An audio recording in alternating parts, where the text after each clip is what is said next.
We sure hope that these summer mornings have been full of sunshine, slow, and sweet memories. What may be lacking though at this midpoint of summer is a little structure. So today we're sharing smart, simple ways to restructure your summer system without sacrificing fun, freedom, or family time. And I'll add, with a good stretch of summer in front of us, that's my optimist speaking, it's not too late to implement these tactics or strategies. Organizer Vanessa Croshaw is here to share her personal tried and true system that she says brings order to the madness and teaches kids valuable life skills at the same time. It's good to see you. Thank you. Good to see you, Brett. This is sort of a recommitting moment. Right. Yeah. Maybe it's not working so well and you're ready to reset. We've still got half the summer, and so how do we have it successful and be grateful it's still summer and not be yearning for the school year to start? And how do you define successful, Vanessa, when it comes to summer? What does that look like? What does that feel like? Well, as a seasoned mom now, my youngest is 16, I think I have different advice now than I would have 10 years ago. So what our kids really actually need is they need the best version of us, and they need patience and love, and we don't need to strive for perfection, but just consistency is what we're shooting for. Consistency. Yeah. So Monday feels steady. Not poppy, just steady, and Tuesday feels steady. Right. It's, you'll have high moments, of course, that come with the week and with the weeks. It takes a little work up front, you are acknowledging, but the payoff is sanity later. Yes, absolutely. We just have to set up a system and then just be consistent and with an abundance of love. You've broken this into sort of two sections of the day, and the morning routine is kind of focused on kind of self-study. Right. So when my kids were little, they were in my room by 6 a.m. Yes. And of course, one of the first questions out of their mouth is, "Can I watch a show?" and instead of saying no, it's like you're in my bedroom at 6 a.m. right now. Okay. Exactly. So instead of saying no, say yes as soon as your morning routine is complete, and then it's back on them. And so then you just state. You think that you don't need to repeat what the morning routine is because it's supposed to happen every day, but you just repeat it very clearly, calmly. I actually lovingly. I like that you're prepping us for the repetition. Because yes. I think that's easy. That's an easy frustration trap for moms. For us to start to heat. At 6 a.m. Do I have to say this every day? Yes, you do. Every single day. Be prepared. And maybe 5 times in one day. Right. So shower, dressed, bed made, room clean.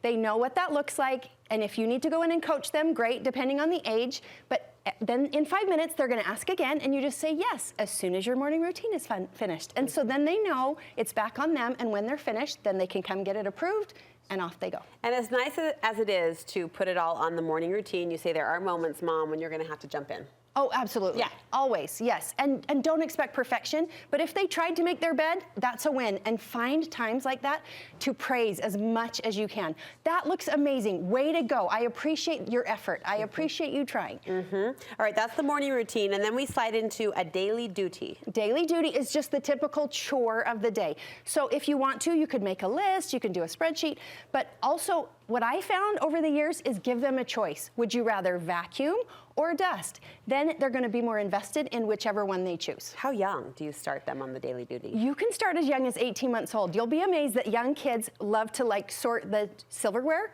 when you're emptying the dishwasher. Anything that's sorting is so good for their little brains, like putting 2 socks together or sorting, and then it's keeping them busy so that maybe you can help manage the other kids while they're doing their little thing. And it won't be done perfectly, and that's okay. I appreciate that too, because how they're going to do it is different than how I'm going to do it. Exactly. And we praise. Praise. The kitchen duty is one area in particular you think kids should lean into. Yes. So now we've kind of gone morning. Now daily duty maybe happens in the middle. Now it's kitchen duty. Time to get ready for dinner. One of the kids maybe helps you with dinner. That's a good one-on-one time. Our rule was if you help with dinner, you don't have to do your kitchen duty. So that gives them motivation. And so that's more of like the dinner time. Somebody setting the table, emptying the dishwasher, all of those things. And so we're all working together before and after dinner to get that part done. I think every mom and grandma can appreciate that if the kids buy into it, AKA they're prepping the meal, choosing the meal, whatever, it just goes better for everybody. Everybody. Absolutely. Okay, next, a good practice before bed. Okay, so every kid has a zone, a part of the house that they are invested in. So maybe the playroom or the office or the family room. And so before dinner, everybody's turn on some music, make it fun, right? Okay, 10 minutes, 15 minutes max. Everybody's gonna tidy up as fast as we can, and then the house is mostly clean when it's time for bed so that you, mama, can go to bed and wake up refreshed in the morning to have another steady day. To me, this feels like maybe the most important Yes. section in all of the brilliant strategies that you've described, because once the kids go to bed, sometimes we're in such a hurry, the weight of what the house looks like after is overwhelming. Yes. So that one family recharge, that one family group together and get it done would go so far. And praise, praise, praise. And every praise, step. praise, praise. In the end, you point out having chores, completing these tasks, they're good on the ground now, but they're part of a greater goal. Absolutely. Our kids need to know that we love them no matter what, whether the jobs are getting done, and it really is sinking in. Regardless of how many times we have to repeat. My cute married son just said to me the other week, he said, Mom, you taught me how to do my jobs. I just didn't want to do them. But now that I'm married, I do. So you were right. And to hear a you were right, Mom, that was a big deal. That's when I lean in and say it again. I know, exactly. Say it again. Exactly. And really, they are learning. They're learning tasks and jobs and skills and hobbies. And you point out even grandmas can invest in this type of education. Oh, absolutely. Grandma, if you've got the kids for the day, think of a skill you can teach them that they maybe don't know how to do. Let's bake cookies together. Let's sew on a button. Let's make a new recipe. Let's clean the toilet, whatever.